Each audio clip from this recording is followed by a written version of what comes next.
1921년 봄, 덴마크의 한 낙농 회사에서 평범한 사무원으로 일하던 30살 청년이 있었습니다. 이름은 마르티누스 톰센. 그는 변변한 학력도 특별한 배경도 없었습니다. 어릴 때부터 가난 속에서 자랐고 마을 학교에서 받은 기초 교육이 전부였으며 청소년기부터 낙농 노동자로 일하며 생계를 이어온 지극히 평범한 사람이었습니다. 그런데 어느 날 밤 그는 동료에게 빌린 영성 관련 서적을 읽다가 처음으로 명상을 시도했습니다. 그 순간 그의 인생은 완전히 달라졌습니다. 눈부신 흰빛이 그를 감쌌고 이어서 황금빛이 온몸을 뒤덮었습니다. 그는 훗날 이 체험을 이렇게 기록했습니다. 나는 오직 생명만이 존재한다는 사실을, 어둠과 고통이 사실은 위장된 사랑임을, 그리고 신의 존재가 모든 것과 모든 이 안에 깃들어 있음을 깨달은 채로 의식적인 불멸의 상태에 놓이게 되었습니다. 이 하룻밤의 체험 이후 마르티누스는 죽는 날까지 약 60년에 걸쳐 자신이 목격한 우주의 진리를 글로 써 내려갔습니다. 그리고 그 결과물은 오늘날 세계 20개 언어로 번역되어 수많은 독자들에게 읽히고 있습니다. 대학도 나오지 않은 신학자도 철학자도 아닌 그저 평범한 노동자였던 한 사람이 왜 지금도 현대 영적 과학자로 불리는 것일까요? 그가 남긴 방대한 우주론 속에는 과연 어떤 이야기가 담겨 있는 걸까요? 1890년 8월 11일 덴마크 북부 유틀란트 지방의 작은 마을 신달 근처에서 한 아이가 태어났습니다. 그 아이의 이름은 마르티누스 톰센. 그는 태어나는 순간부터 이미 세상의 냉대를 받아야 했습니다. 당시 덴마크 사회의 엄격한 기독교 도덕률 아래에서 혼외 관계로 태어난 아이는 교회로부터조차 저주받은 존재로 취급되었습니다. 마을 교회에서는 어린 마르티누스에게 사생아이기 때문에 영원한 저주를 받을 것이라고 공공연히 선언했습니다. 그러나 그는 그 말을 믿지 않았습니다. 오히려 어린 나이부터 그의 마음속에는 엄하고 벌주는 신이 아닌 사랑으로 가득한 신에 대한 친밀한 감각이 자리 잡고 있었습니다. 그의 어머니는 결혼하지 않은 채로 크리스티안 스민데라는 농장에서 일하던 여인이었습니다. 호적상 아버지로 등록된 사람은 그 농장의 마구간직이었으나 마르티누스 자신은 훗날 진짜 아버지가 농장주였을 것이라고 짐작했습니다.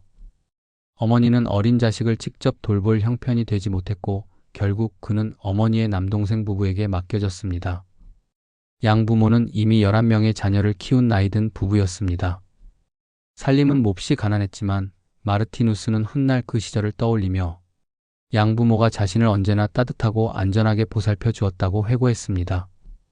그가 11살이 되던 해 어머니가 세상을 떠났고 그 이후로 그는 사실상 고아나 다름없는 처지가 되었습니다. 그가 자란 집 모스킬바드는 오늘날에도 신달에 그대로 남아있으며 방문객들에게 공개되어 있습니다. 그 작고 낡은 집은 마르티누스가 얼마나 척박한 환경에서 성장했는지를 고스란히 증언해줍니다. 방 하나에 온 가족이 함께 살고 먹고 잠을 자야 했습니다. 책을 살 돈은 없었으며 그의 유일한 읽을 거리는 어머니가 남긴 낡은 가정 잡지 몇 권이 전부였습니다. 마을 학교에서의 교육은 지극히 기초적인 수준이었습니다. 찬송가 구절 암기, 지리, 덴마크어, 산수, 그리고 교리 문답 정도가 전부였고 여름에는 주당 6시간, 겨울에도 30시간 남짓의 수업만 받을 수 있었습니다. 16살이 되자 그는 학교를 떠나 사회로 나왔습니다. 처음에는 대장장이 견습생이 되었지만 워낙 몸이 가늘고 약했기에 그 힘든 노동을 버티지 못했습니다. 이후 그는 덴마크 각지의 낙농 농가를 전전하며 낙농 노동자로 일했고 한때는 해군에서도 복무했습니다. 그 뒤 코펜하겐으로 올라와 야간 경비원으로 일했으며 1920년에는 코펜하겐의 낙농회사 애닝에덴에서 사무보조원으로 근무하게 되었습니다. 대학 문턱에는 가본 적 없는 신학도 아니고 철학도 아닌 오직 살아남기 위해 몸을 써온 평범한 노동자. 그것이 1921년 봄까지 그의 모습이었습니다. 1921년 봄, 마르티누스의 직장 동료 한 명이 그에게 영성에 관한 책 한 권을 빌려주었습니다. 당시 그가 신지학 모임에 어느 정도 드나들고 있었던 것으로 알려져 있으나 마르티누스 자신은 자신의 체험이 신지학에서 영향을 받은 것이 아니라고 분명히 부인했습니다. 어쨌든 그 책의 몇 장을 읽은 그는 생전 처음으로 명상이라는 것을 시도해 보기로 마음먹었습니다. 무릎을 꿇고 신에 대해 깊이 집중하기 시작했습니다. 바로 그 순간이었습니다. 그의 몸을 강렬한 흰빛이 감싸기 시작했습니다. 눈이 부실 만큼 새하얀 그 빛은 곧 황금빛으로 변해 그의 온몸을 뒤덮었습니다. 그는 자신의 몸이 사라지는 듯한 느낌을 받았고 이어서 신의 의식 자체와 하나가 되는 상태를 경험했습니다. 그는 나중에 이 체험에 대해 이렇게 기록했습니다. 나는 오직 생명만이 존재하며 어둠과 고통은 실은 위장된 사랑이고 신의 존재가 모든 것과 모든 이 안에 깃들어 있다는 사실을 깨달은 채로 의식적인 불멸의 상태에 놓이게 되었습니다. 이 첫 번째 체험이 있은 며칠 후 두 번째 명상을 시도했을 때 그는 다시 한번 비슷하지만 더욱 깊고 포괄적인 체험을 했습니다. 이번에는 우주의 근본 법칙들, 눈에 보이지 않는 원인들, 물질 세계 뒤편에 숨겨진 영원한 원리들을 직접 감지하는 능력이 자신 안에서 열렸음을 확신하게 되었습니다. 그는 이 체험을 우주의식이라고 이름 붙였습니다. 그리고 이것이 잠깐의 신비 체험이나 환각으로 끝나지 않았다는 점을 거듭 강조했습니다.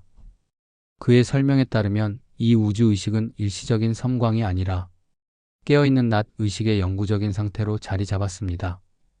마치 눈이 먼 사람이 갑자기 시력을 얻게 된 것처럼 그는 이제 깨어있는 모든 순간에 영적 세계의 실제를 감지할 수 있게 되었다고 주장했습니다. 그는 이 과정을 우주적 불의 세례라고 표현하며 이후 남긴 글에 이렇게 적었습니다.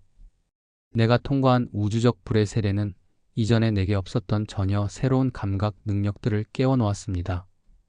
그 능력들은 나를 단편적인 순간들이 아닌 깨어있는 낮 의식의 영구적인 상태 속에서 물질, 세계 뒤편의 모든 주요한 영적 힘들과 보이지 않는 원인들, 영원한 세계의 법칙들, 근본 에너지들과 근본 원리들을 파악할 수 있게 해주었습니다. 존재의 신비는 더 이상 내게 신비가 아니었습니다. 이 체험이 그의 인생을 송두리째 바꾸어 놓았습니다. 낙농회사의 평범한 사무보조원은 이 순간을 기점으로 자신이 본 우주의 진리를 세상에 전달해야 한다는 사명감을 갖게 되었습니다. 그는 어떠한 종파나 교단을 만들 의도가 없었고 숭배의 대상이 되기를 원하지도 않았습니다. 다만 조용히 끊임없이 자신이 직접 목격한 것들을 글로 써 내려가는 일에 남은 평생을 바치기로 결심했습니다. 마르티누스는 1921년의 체험 이후 약 60년에 걸쳐 방대한 저술 작업을 이어나갔습니다. 그가 남긴 글의 총량은 10,000페이지를 훌쩍 넘으며 이 저작물들은 오늘날 통틀어 제3의 성서라고 불립니다. 이 이름에는 깊은 의미가 담겨 있습니다. 구약 성서가 신과 인류 사이의 첫 번째 계약을 담은 것이라면 신약 성서는 예수를 통한 두 번째 계약이었고 마르티누스는 자신의 저작이 인류의 의식이 한 단계 더 성장한 시대를 위한 세 번째 영적 지침이 될 것이라고 보았습니다. 그 핵심에 있는 대표작이 바로 생명의 서입니다. 덴마크어 원제로는 리베츠복으로 불립니다. 총 7권으로 이루어진 이 저작은 마르티누스 우주론의 근간이 되는 방대한 분석을 담고 있습니다.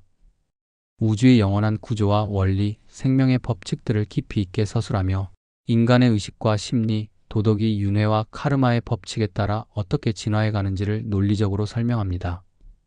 마르티누스는 이 책을 집필하는 데 수십 년을 쏟아부었으며 동시에 그 내용을 좀 더 쉽게 이해할 수 있도록 돕기 위한 보조 저작들도 함께 집필해 나갔습니다. 그 보조 저작이 바로 영원의 세계상 시리즈입니다. 총 6권으로 구성된 이 책들에는 마르티누스가 직접 고안한 100개의 상징 그림이 수록되어 있습니다. 그는 영적 우주의 구조가 너무나 방대하고 복잡하기 때문에 글로만 전달하는 데는 한계가 있다고 보았습니다.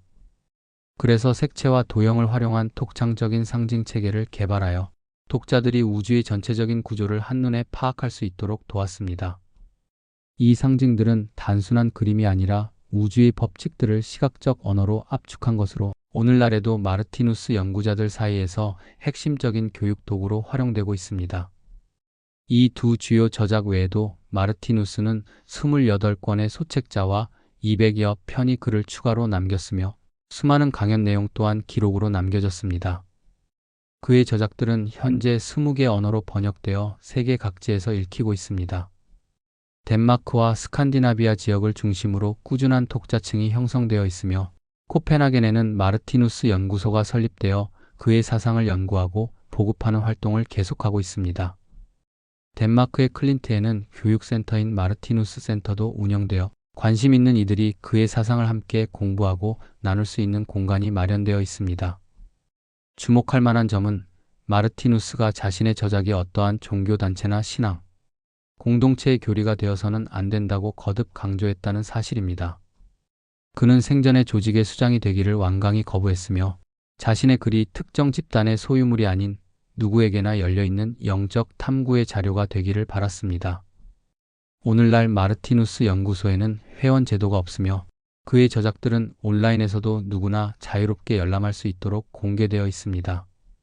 학력도 지위도 배경도 없었던 한 사람이 오직 자신이 직접 목격한 것들을 전달하겠다는 일념으로 생을 바쳐 완성한 이 방대한 유산은 오늘날까지도 수많은 사람들에게 삶과 죽음, 그리고 우주의 의미를 묻고 답하는 영적 나침반으로 기능하고 있습니다.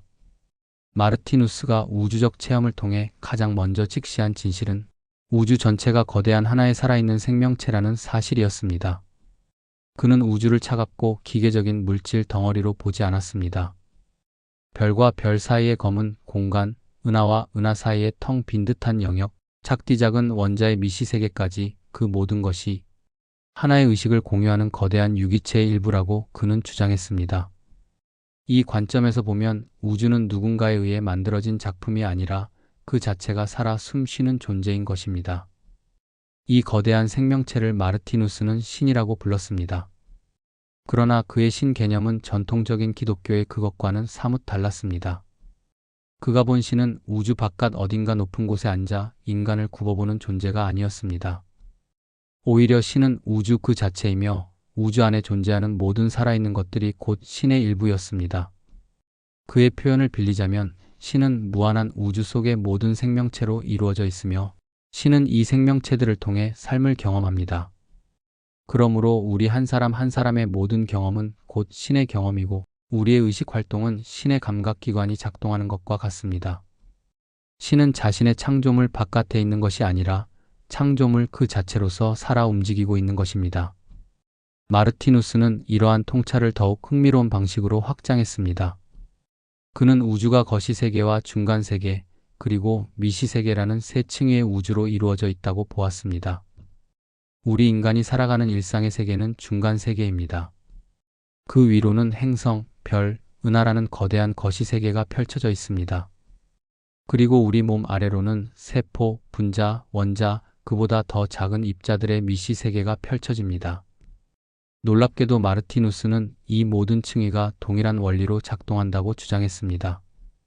우리 몸을 구성하는 세포 하나하나가 그 자체로 하나의 생명체이며 그 세포 안에는 또 그 세포의 우주가 펼쳐져 있다는 것입니다. 마찬가지로 우리 인간 또한 더 큰 어떤 존재의 몸을 구성하는 세포 같은 존재일 수 있습니다. 이렇게 모든 층위가 끝없이 이어지는 거대한 사슬 속에서 우연이라는 것은 존재하지 않습니다. 모든 사건에는 원인이 있고 모든 원인은 결과를 낳습니다. 우주는 결국 사랑과 지혜를 배워가는 거대한 학교이며 모든 살아있는 존재는 이 학교의 학생이라는 것이 마르티누스가 본 우주의 모습이었습니다. 이 우주관에서 가장 중요한 부분이 바로 윤회에 대한 그의 사상입니다. 마르티누스에게 있어서 인간은 결코 한번 태어나서 끝나는 존재가 아니었습니다. 그는 우주의 모든 생명체가 끝없는 여정 속에 있다고 보았습니다. 하나의 생애는 그저 거대한 여행 중에 잠시 머무는 정거장 같은 것일 뿐입니다. 한번 정거장에 도착했다가 떠나는 일이 한 인간의 삶이라면 그 정거장 너머의 길은 영원히 이어집니다. 그는 인간의 진정한 본질을 영적 존재로 보았습니다. 우리가 흔히 자신이라고 여기는 이 육체는 영원히 잠시 빌려 쓰는 옷에 불과합니다. 옷이 낡으면 새 옷으로 갈아입듯이 육체의 수명이 다하면 영혼은 그 육체를 벗고 또 다른 육체를 입게 됩니다. 이는 불교의 윤회 사상이나 힌두교의 윤회관과 매우 비슷합니다. 그러나 마르티누스가 강조한 부분은 윤회가 단순한 반복이나 끝없는 굴레가 아니라는 점이었습니다. 그가 본 윤회는 위를 향해 나선 형으로 상승하는 거대한 진화의 운동이었습니다. 그는 이를 우주적 나선 순환이라고 표현했습니다.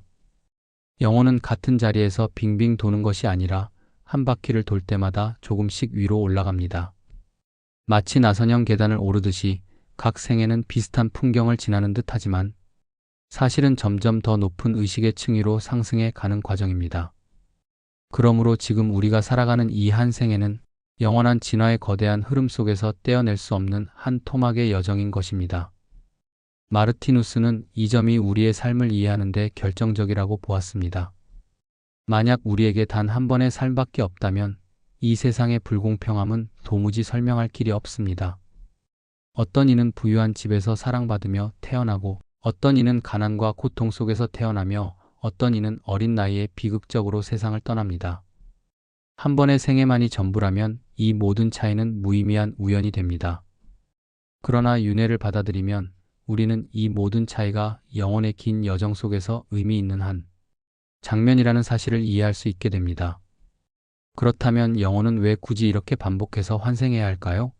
마르티누스의 답변은 명확합니다. 한 번의 인생만으로는 결코 도달할 수 없는 경지에 도달하기 위해서입니다. 인간이 진정으로 완성된 존재가 되기 위해서는 사랑과 지혜와 자비와 이해라는 영적 자질을 모두 갖추어야 합니다.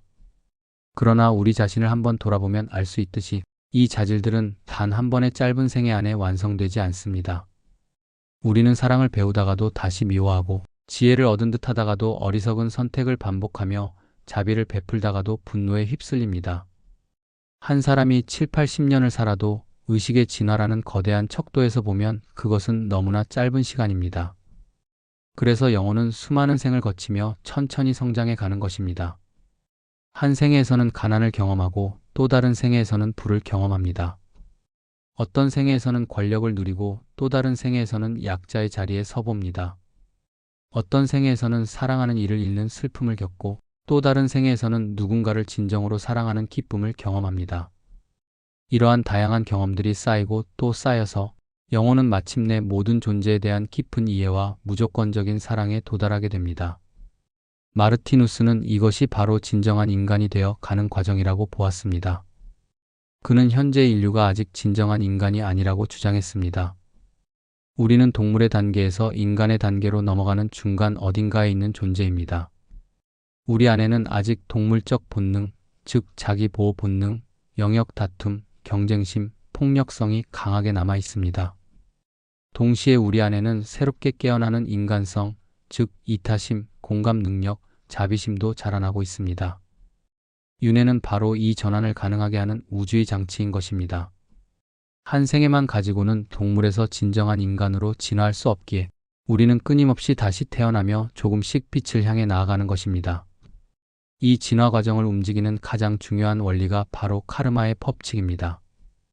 우리말로 옮기면 업에 해당하는 이 개념을 마르티누스는 자신만의 방식으로 풀어 설명했습니다.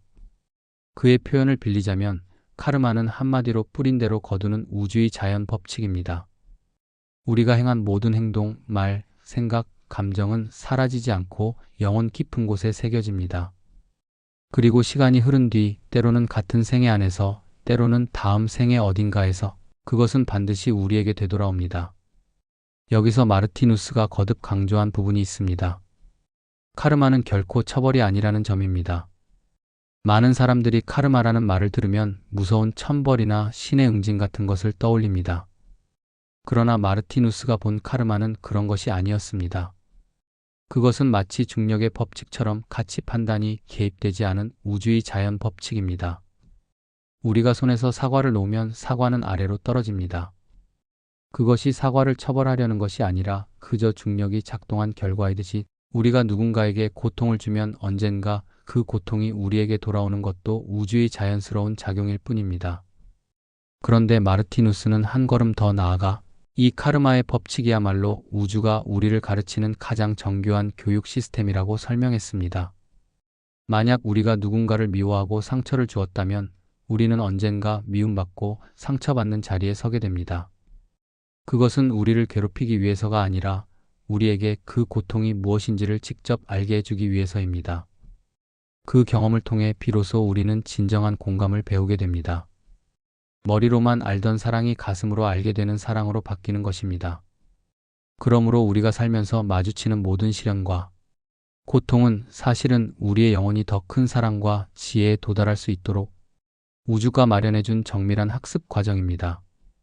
이 관점에서 보면 우리 인생에서 일어나는 어떠한 사건도 무의미하지 않습니다. 우연히 만난 사람, 우연히 겪은 사건, 우연히 들이닥친 불행처럼 보이는 모든 일들은 사실 우리 영혼이 오래전에 뿌려둔 씨앗이 지금 이 순간에 맞춰 싹을 틔운 것입니다. 그리고 우리가 지금 이 순간에 뿌리는 씨앗은 언젠가 반드시 우리에게 되돌아와 결실을 맺을 것입니다. 마르티누스는 이러한 카르마의 법칙을 깊이 이해할 때 비로소 우리는 진정한 자유에 도달할 수 있다고 보았습니다. 자신의 운명을 외부의 누군가나 운에 떠넘기지 않고 자기 자신의 손으로 만들어가는 주체가 될 수 있기 때문입니다. 수많은 사람들이 영성에 관심을 가지면서 가장 먼저 부딪히는 질문이 있습니다. 신이 진정으로 선하고 사랑이 가득한 존재라면 왜 이 세상에는 이토록 많은 악과 고통이 존재하는 것일까요? 전쟁, 학살, 질병, 가난, 배신, 죽음. 인류의 역사를 펼쳐보면 그것은 끝없는 비극의 연속처럼 보입니다. 마르티누스 또한 어린 시절부터 이 질문과 씨름했습니다. 사생아라는 이유로 마을 교회에서 영원한 저주의 운명을 선고받은 그가 사랑의 신을 끝까지 믿을 수 있었던 이유는 무엇이었을까요? 마르티누스의 답은 매우 독창적이었습니다. 그는 우리가 흔히 악이라고 부르는 것이 사실은 독립적으로 존재하는 어떤 실체가 아니라 우주의 학습 과정에서 반드시 필요한 한 부분이라고 주장했습니다. 그는 이것을 대비의 원리라고 불렀습니다. 우리가 무언가를 진정으로 인식하기 위해서는 반드시 그 반대되는 것이 있어야 합니다. 빛이 무엇인지 알기 위해서는 어둠을 경험해야 하고 따뜻함이 무엇인지 알기 위해서는 차가움을 경험해야 합니다. 단맛만 평생 본 사람은 단맛의 진정한 의미를 알 수 없습니다. 쓴맛을 알고 신맛을 알 때 비로소 단맛이 무엇인지 깨달을 수 있는 것입니다. 이 원리를 인간의 삶에 적용해보면 답은 분명해집니다. 우리는 병을 알아봐야 비로소 건강이 얼마나 큰 축복인지를 가슴으로 알게 됩니다. 가난을 겪어봐야 비로소 풍요의 진정한 가치를 이해하게 됩니다. 미움받는 일이 무엇인지 직접 경험해봐야 비로소 누군가를 진정으로 사랑하는 일이 어떤 의미인지 깨닫게 됩니다. 마르티누스에 따르면 영혼은 이러한 대비 경험을 통해 비로소 사랑이라는 추상적 개념을 살아있는 진리로 체득해 나가는 것입니다. 만약 이 세상에 어둠이 전혀 없다면 우리는 빛의 소중함을 영원히 깨닫지 못한 채 무감각하게 살아갈 것입니다. 그는 더 나아가 굶주림과 충족의 원리라는 개념도 설명했습니다. 영혼은 어떤 경험에 충분히 만족한 뒤에는 그 반대편을 향해 굶주리기 시작합니다. 빛 속에 오래 머문 영혼은 어둠을 경험하고자 하는 갈망이 생기고 어둠 속에 오래 머문 영혼은 다시 빛을 향해 나아가고자 하는 강한 욕구가 일어납니다. 이 끝없는 굶주림과 충족의 리듬이 우주의 진화를 움직이는 동력이라는 것입니다. 그러므로 그가 본 우주에는 절대적인 악도 절대적인 선도 따로 존재하지 않습니다. 우리가 악이라고 부르는 것은 단지 영혼이 아직 충분히 경험하지 못한 그러나 결국에는 사랑으로 통하는 어두운 길일 뿐입니다. 그렇다면 우리가 이 육체를 떠난 뒤에는 어떤 일이 벌어질까요? 마르티누스는 죽음이라는 사건을 완전히 새로운 시각에서 바라보았습니다. 그에게 죽음은 결코 끝이 아니었습니다. 죽음은 단지 하나의 전환점이며 한 형태의 존재 방식에서 또 다른 형태의 존재 방식으로 옮겨가는 자연스러운 과정일 뿐이라고 그는 설명했습니다. 그가 그린 죽음의 풍경은 이러합니다. 사람이 육체적 죽음을 맞이하면 영혼은 낡고 다른 옷을 벗듯이 육체를 벗어놓습니다. 그러고 나면 영혼은 곧바로 영적 세계로 옮겨갑니다. 그곳은 우리가 평소에는 감지할 수 없는 그러나 분명히 존재하는 또 다른 차원의 세계입니다. 그 세계에서 영혼은 일정 기간 동안 휴식을 취합니다. 우리가 격렬한 노동 뒤에 깊은 잠으로 회복하듯이 영혼도 한 생애의 짐을 내려놓고 깊은 평화 속에서 쉬는 시간을 갖는 것입니다. 휴식이 끝나면 영혼은 자신이 방금 마친 생애를 되돌아보는 시간을 갖습니다. 자신이 무엇을 잘했고 무엇을 잘못했는지, 어떤 부분에서 성장했고 어떤 부분에서 부족했는지를 차분히 검토합니다. 이는 누군가에게 심판받는 것이 아니라 영혼 스스로 자신의 삶을 정직하게 평가하는 과정입니다. 그러면서 영혼은 다음 생애에서 무엇을 배우고 어떤 과제를 풀어가야 할지를 가늠하게 됩니다. 그리고 때가 무르익으면 영혼은 새로운 육체를 입고 다시 물질 세계로 내려옵니다. 이렇게 환생이 이루어지는 것입니다. 이 사상은 불교의 윤회관과 매우 닮아 있고 일부 신지학 사상이나 동양의 영적 전통과도 깊이 통합니다. 다만 마르티누스가 특별히 강조한 점은 이 모든 과정이 두려움이나 처벌과는 무관하다는 것이었습니다. 죽음을 두려워할 필요도 사후의 심판을 두려워할 필요도 없다는 것입니다. 영혼은 결코 사라지지 않으며 우주는 결코 우리를 버려두지 않는다는 것이 그의 한결같은 메시지였습니다. 이 지점에서 마르티누스는 전통적인 기독교 신앙과 정면으로 다른 입장을 취했습니다. 그는 영원한 지옥이라는 개념을 단호하게 거부했습니다. 그의 논리는 매우 명료했습니다. 만약 신이 정말로 무한한 사랑의 존재라면 그 신은 결코 자신의 자식을 영원한 고통 속에 가두는 존재일 수 없다는 것입니다. 영원한 형벌이라는 개념은 사랑의 신과 양립할 수 없습니다. 부모가 잘못을 저지른 자식을 평생토록 학대하지 않듯이 무한히 사랑하는 신이 자신의 피조물을 끝없이 처벌한다는 것은 그의 사상 안에서 도무지 성립할 수 없는 모순이었습니다.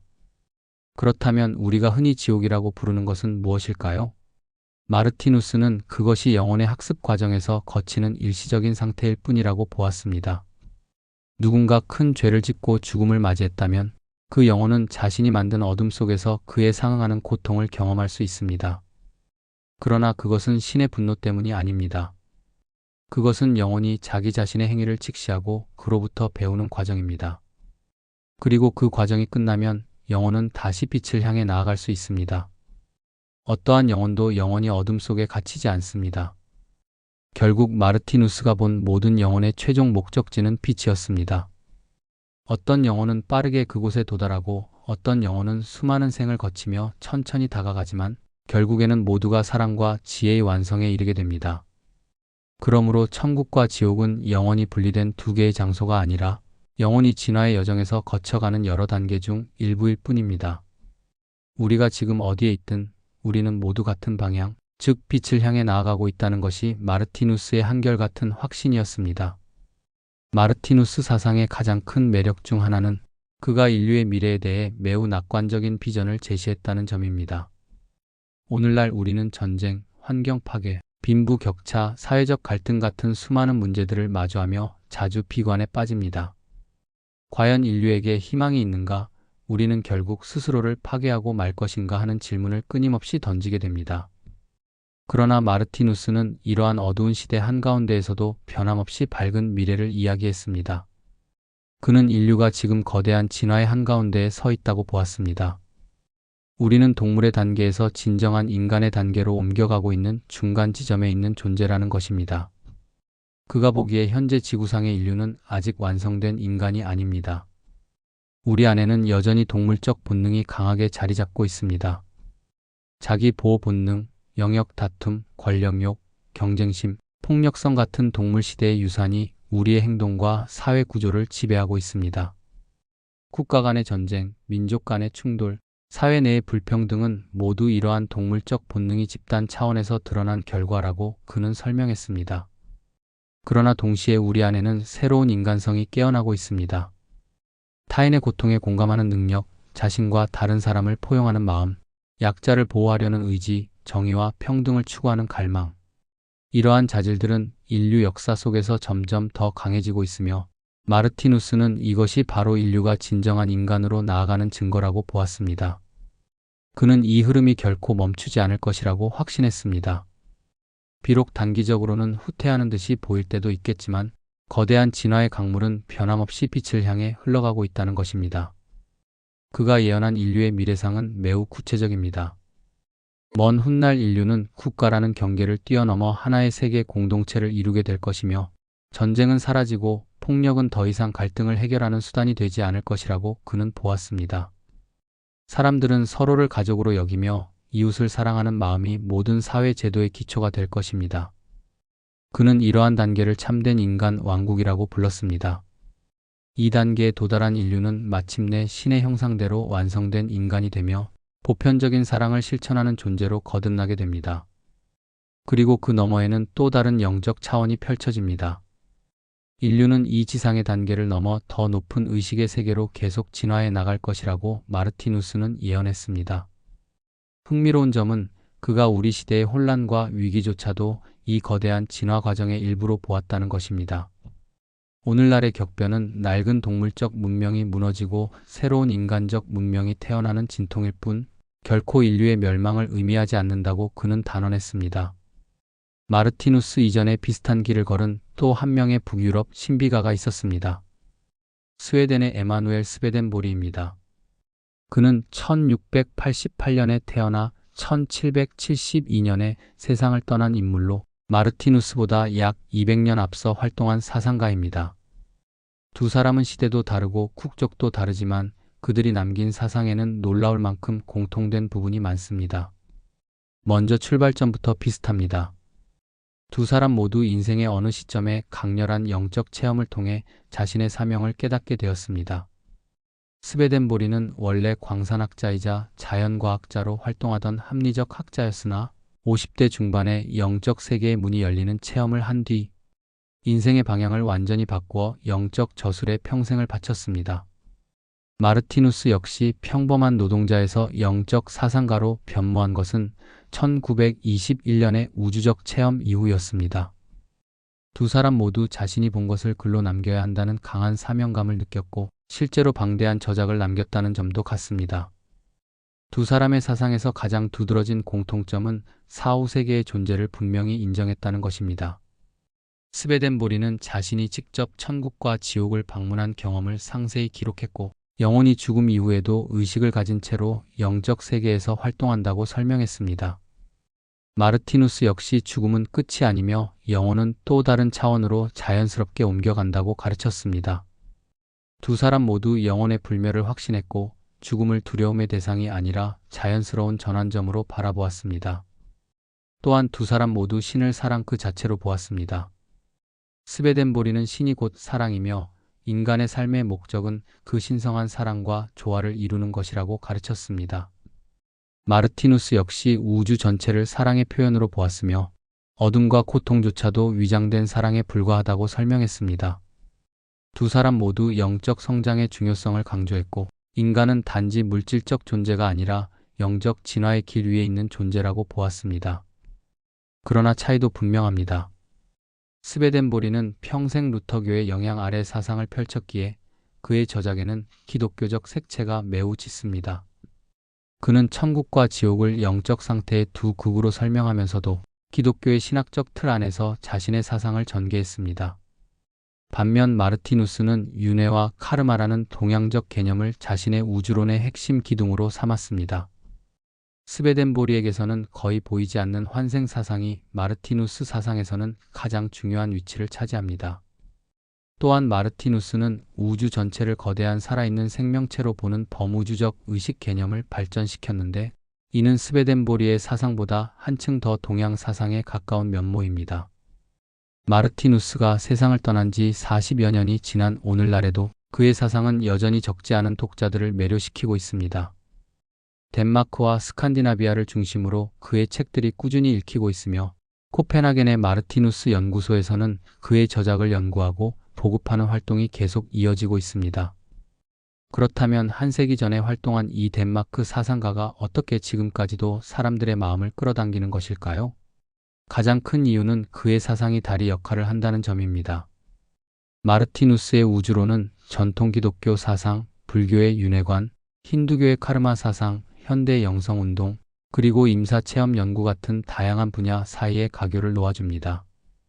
기독교 전통 속에서 자랐지만 영원한 지옥이라는 개념의 의문을 품은 사람, 동양 사상의 매력을 느끼지만 그 문화적 배경의 거리감을 느끼는 사람, 현대 과학의 사고방식에 익숙하면서도 영적인 차원을 부정하고 싶지 않은 사람들에게 마르티누스의 사상은 매우 매력적인 통로가 됩니다.